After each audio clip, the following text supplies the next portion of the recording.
My God, आंखें पथरा गई थी। इमैनुअल मैक्रोन, बाद में द्रौपदी मुर्मू जो हमारी भारत की प्रेसिडेंट है, उनसे पूछ लिया, इतनी स्ट्रॉन्ग वुमेन्स भारत की।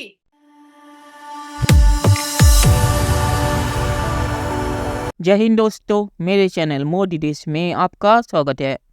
दोस्तों, इस वीडियो को लाइक, शेयर और मेरे चैनल को सब्सक्राइब करना मत भूलिएगा। तो दोस्तों, आज पाक मीडिया बात कर रहा है कैसे भारत के रिपब्लिक डे पे फ्रांस के प्रेसिडेंट मैक्रोन आए थे और वहाँ पे भारत के वुमेन पावर या नारी शक्ति का प्रदर्शन भी हुआ था। और भारतीय आर्मी के जो भी वुमेन डिवीज़न है, उन्होंने भी अपना प्रदर्शन और उन्होंने अपनी कलाबाजी वहाँ पे दिखाई थी। और भारतीय नारी शक्ति को देख के मैक्रोन भी चौंक गए थे। और मैक्रोन ने द्रौपदी मुर्मू जी को कहा था कि उन्होंने भी कभी ऐसी नारी शक्ति कहीं नहीं देखी। और पाकिस्तानी मीडिया ये भी कह रहा है कैसे इसरो में भी जो सन मिशन था उसे वुमेन ने ही लीड किया था और इसरो में वुमेन पावर बहुत ही ज़्यादा दिखती है।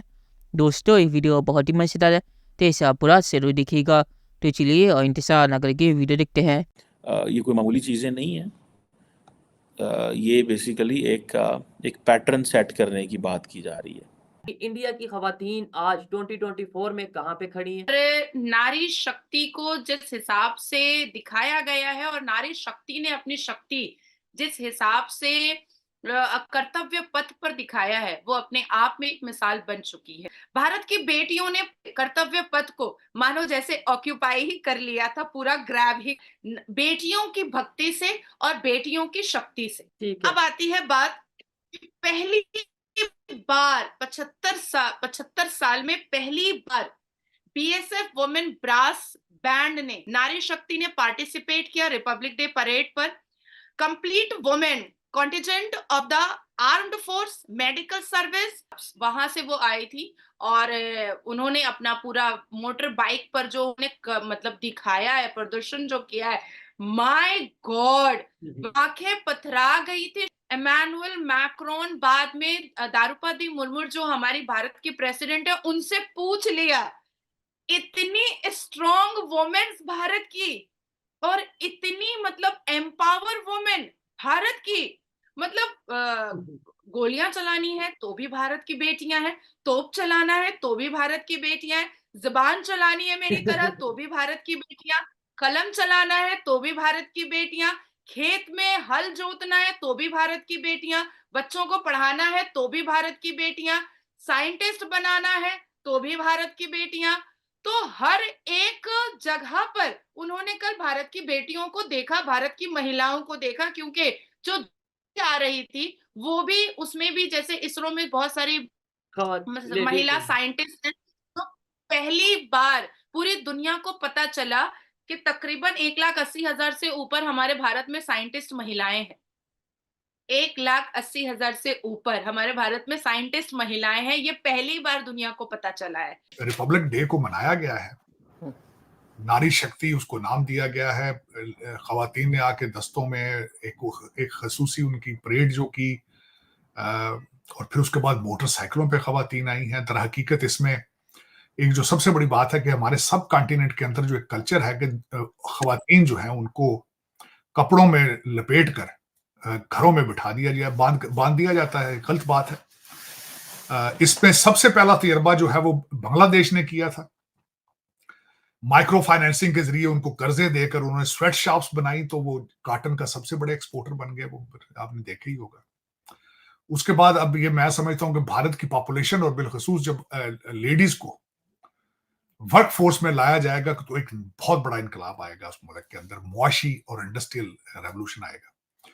दूसरा, तालीम याफ्ता जो यूथ है उसके बारे में कि मैं जब इन ख़वातीन पर नज़र डाल रही हूँ तो इनमें सब की जो तालीम है वो इंडिया की है। ऐसा नहीं है, ये ऐसा नहीं, ऐसी औरतें नज़र नहीं आ रही कि जो बाहर जाके जो है वो उन्होंने वहाँ पे तालीम हासिल की है, फिर वो नहीं, सब की तालीम जो है वो इंडिया के कॉलेजेस और यूनिवर्सिटीज़ की है, स्कूल्स की है।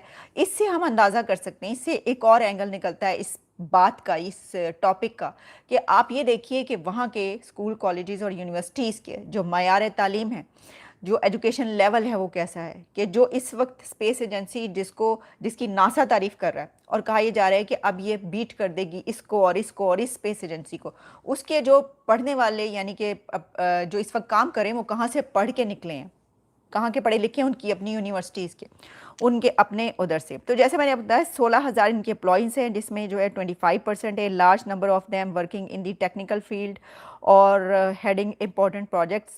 बाय लेट 1970 इसरो ने ये रिक्रूटमेंट स्टार्ट की थी वेमेंस की, जो है टेक्निकल पोजीशंस पर।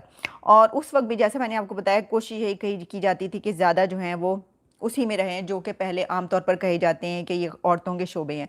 लेकिन फिर आहिस्ता आहिस्ता जो है फिर अब तक आते आते यानी पिछले 10, 15, 20 सालों में ये देखा गया कि ख़वातीन को बहुत ज़्यादा मौका दिया गया और वो आ गई हैं, और फिर उस पर जो है वो अब कहाँ कहाँ पे काम कर रही हैं कि बड़े जो सोलर और चाँद और सूरज पे पहुँचा दिया। वैसे तो आप ये बात याद रखिए कि जो औरत है वही पहुँचाती है, मतलब ये कि क्योंकि कहते हैं ना कि जो आप किसी माँ की जो तालीम है वो बहुत ज़रूरी होती है, तो जो माँ, बहन और बेटी होते हैं वही जो है वो अपने भाइयों और शौहरों और बेटों को जो है वो ज़ाहिर है कि तालीम दिलाकर आगे भेजती हैं कि लड़कियों को भी आप पढ़ने के लिए इंडिया भेजिए, पाकिस्तानी लड़कियों को पढ़ने के लिए आप यूनिवर्सिटीज़ में, कॉलेजेस में कुछ इस तरह का इंटरेक्शन शुरू करें।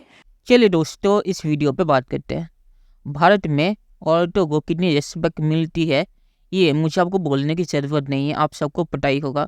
और इसलिए भी मोदी जी ने वुमेन एजुकेशन पे ज़्यादा फोकस किया है, क्योंकि एजुकेशन के ज़रिए आप जो सोशल प्रॉब्लम है उससे ऊपर उठ सकते हैं और इकोनॉमिकली भी आप तरक्की कर सकते हैं।